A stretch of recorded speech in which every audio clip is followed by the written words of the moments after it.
যুবকের রহস্য মৃত্যুর জের শাসনে দ্বন্দ্বমারা পরিস্থিতি। ভাড়া বাড়িতে ঝুলন্ত দেহ উদ্ধারের পরেই সেখানে বিক্ষোভ। রাজারহাট থেকে খড়িবাড়ির রাস্তায় টায়ার জ্বালিয়ে দেহ ফেলে অবরোধ। যুবকের রহস্য মৃত্যুর জের শাসনে ধুন্ধুমার পরিস্থিতি। ভাড়া বাড়িতে ঝুলন্ত দেহ উদ্ধারের পরে বিক্ষোভ। রাজারহাট থেকে খড়িবাড়ির রাস্তায় টায়ার জ্বালিয়ে দেহ ফেলে অবরোধ। ঘটনাস্থলে পুলিশ গেলে পুলিশকে লক্ষ্য করে চলে বোমাবাজি।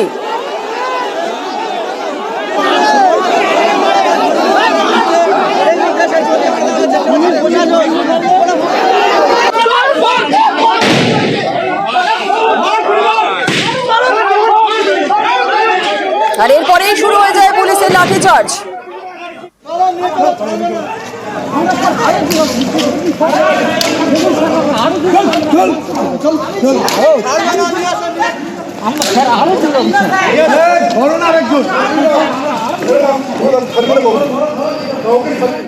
যুবকের রহস্য মৃত্যুর জের শাসনে ধুন্ধুমার পরিস্থিতি। ভাড়া বাড়িতে ঝুলন্ত দেহ উদ্ধারের পরে বিক্ষোভ। রাজারহাট থেকে খড়িবাড়ি রাস্তায় টায়ার জ্বালিয়ে বিক্ষোভ, দেহ ফেলে অবরোধ।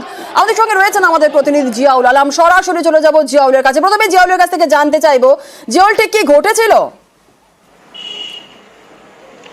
দেখো, শাসনের খড়িবাড়ি মহিষগদি এলাকায় আলামিন শাহাজি অর্থাৎ বছর 32-এর আলামিন শাহাজির একটি ভাড়া বাড়ি থেকে মৃতদেহ উদ্ধার করে পুলিশ। মূলত এলাকার যেটা মানুষের দাবি যে এক মহিলার সঙ্গে দীর্ঘদিনের সম্পর্ক এবং তাকে নিয়ে একটি ভাড়া বাড়িতে থাকছিলেন এবং বেশ কয়েকদিন ধরে তার মধ্যে একটা অশান্তি চলছিল, এটা পরিবার সূত্রে এমনটা দাবি করা হচ্ছে। কিন্তু কালকে যখন সকালে তার মৃতদেহ উদ্ধার হয় এবং পুলিশ সূত্রে যেমনটি খবর, পুলিশ যখন ঘটনাস্থলে যায় মৃতদেহ উদ্ধার করতে, সেই সময় একটি বাড়ির মধ্যে অর্থাৎ সেখান থেকে বাইরে থেকে আটকানো ছিল এবং ভিতর থেকে তাকে মৃতদেহ ঝুলন্ত অবস্থায় মৃতদেহ উদ্ধার হয়।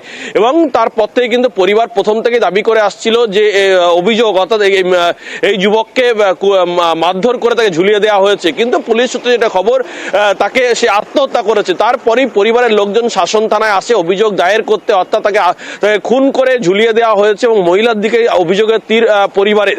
এবং তারপরে কিন্তু পুলিশ দিনভর অভিযোগ নিতে অস্বীকার করে। তারপরেই যখন তারা মৃতদেহ হাতে পায় তখন দেখা যায় শরীরে একাধিক জায়গায় আঘাতের চিহ্ন রয়েছে এবং তার থেকেই স্পষ্ট যে তাকে খুন করে অর্থাৎ তাকে মারধর করে খুন করে ঝুলিয়ে দেওয়া হয়েছে। এবং তারা এই মৃতদেহ একেবারে রাজারহাট খড়িবাড়ি বাজারে রেখে তারা বিক্ষোভ দেখাতে শুরু করে সন্ধ্যে 7টা থেকে। প্রায় ঘন্টা 3 ধরে অবরোধ বিক্ষোভ চলে। তার একটাই দাবি, অভিযুক্তকে গ্রেপ্তার করতে হবে, তখন যে মহিলার সঙ্গে সম্পর্ক ছিলেন সেই মহিলাকে গ্রেপ্তার করতে। এবং পুলিশ কেন দিনভর তাদেরকে হয়রানি করেছেন, পুলিশ কেন অভিযোগ নেননি, এরকম একাধিক অভিযোগ তুলে তারা কিন্তু রাস্তায় টায়ার জেলে বিক্ষোভ দেখায়। প্রায় ঘন্টা 2 বিক্ষোভ দেখানোর পরে যে খড়িবাড়ি পুলিশ ফাঁড়ি রয়েছে সেখানেও তারা বিক্ষোভ দেখায়। তাদের একটাই দাবি, পুলিশের অতি নিষ্ক্রিয়তা। প্রায় 9:30 নাগাদ পুলিশ কিন্তু অবরোধকারীদেরকে বারবার বোঝানো সত্ত্বেও তারা কিন্তু বিক্ষোভে অনড় থাকে। তারপরে কিন্তু পুলিশ লাঠি চার্জ করে এবং সেই লাঠি চার্জের পরেই কিন্তু এলাকা ছত্রভঙ্গ করে এবং সেই সময় পুলিশকে লক্ষ্য করে পরপর 2 থেকে 3টি বোমা ছোড়া হয় এমনটাও অভিযোগ। এবং সেই বোমা দেখছি জিয়াউল, সেই ছবি আমরা দর্শকদের দেখাচ্ছি, পুলিশকে লক্ষ্য করে বোমাবাজি। এই যে বোমাবাজির যে ছবি আমরা দেখছি পুলিশকে লক্ষ্য করে বোমাবাজি, এই বোমাবাজিতে কেউ কি আহত হয়েছেন জিয়াউল? একদম, দেখো এই পুলিশকে লক্ষ্য করে যে বোমা ছোড়া হয় এবং পাথর ছোড়া হয় এমনটা পুলিশের পক্ষ থেকে দাবি করা হচ্ছে। ফলে সেই ঘটনায় শাসন থানার আইসি সহ প্রায় 5 পুলিশ কর্মী কিন্তু গুরুতর জখম হয়। তারা এই মুহূর্তে হাসপাতালে চিকিৎসাধীন। অন্যদিকে এই যে পুলিশ তারপরে কিন্তু বেধড়ক লাঠিচার্জ করে এবং এলাকা ছত্রভঙ্গ করে দিয়ে এলাকা পুরো ফাঁকা করে দেয় এবং সেই লাঠির আঘাতেও কিন্তু প্রায় বেশ কয়েকজন বিক্ষোভকারী আহত হয়েছেন। এখনো পর্যন্ত পুলিশ যেমনটি জানাচ্ছেন প্রায় 8 জন বিক্ষোভকারীকে কিন্তু ইতিমধ্যে গ্রেপ্তার করেছে। ফলে এলাকায় একটা থমথমে পরিবেশ রয়েছে এবং এই এলাকার মানুষের একটাই দাবি যে অভিযুক্ত যুবক অর্থাৎ যে যুবকের মৃতদেহ রহস্য মৃত্যু হয়েছেন বলে পরিবার দাবি করছেন বা তাকে পিটিয়ে খুন করা হয়েছে যে দাবি করা হচ্ছে, কিন্তু পুলিশ কেন নিষ্ক্রিয়তা অভিযোগ, পুলিশ কেন ব্যবস্থা নেয়নি? পুলিশের সঙ্গে সকাল থেকে কিন্তু একাধিকবার বলা হয়েছে যে তাকে খুন করা হয়েছে, কিন্তু পুলিশ কেন আড়াল করার চেষ্টা করছিল মহিলার এবং মহিলাকে গ্রেপ্তারের দাবিতে তারা বিক্ষোভ দেখায় এবং পরবর্তীকালে পুলিশ লাঠিচার্জ করে এবং পুলিশকে লক্ষ্য করে বোমা ছোড়া হয়। ফলে এই ঘটনায় এখনো পর্যন্ত 5 জন পুলিশ কর্মী আহত হয়েছে। অন্যদিকে প্রায় 8 জনকে গ্রেপ্তার করেছে শাসন থানা পুলিশ। বলে এলাকায় একটা থমথমে পরিবেশ তৈরি হয়েছে। জুনেলা, ধন্যবাদ।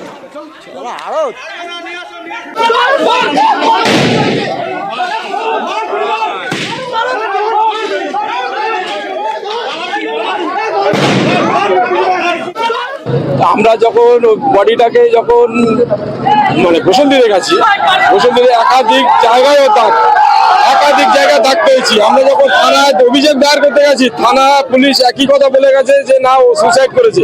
বডিটা ওরা নামিয়ে ওরা থানার থেকে নিয়ে চলে গেছে এবং যে মেয়েটার সঙ্গে থাকতো সেই মেয়েটা থানা পর্যন্ত গেছে, হসপিটাল পর্যন্ত যাওয়ার পরে ওখান থেকে থানার পুলিশ ওকে সরিয়ে দিয়ে ওরা মিথ্যে একটা কেস সাজিয়ে আমাদেরকে বলছে ওরা সুসাইড করেছে। পুলিশ অফিসারকে এখানে আসতে হবে, আর ওই মেয়েটা যে পুলিশ অফিসার সাইড করেছে ওই মেয়েটাকে এখানে হাজির করাতে হবে।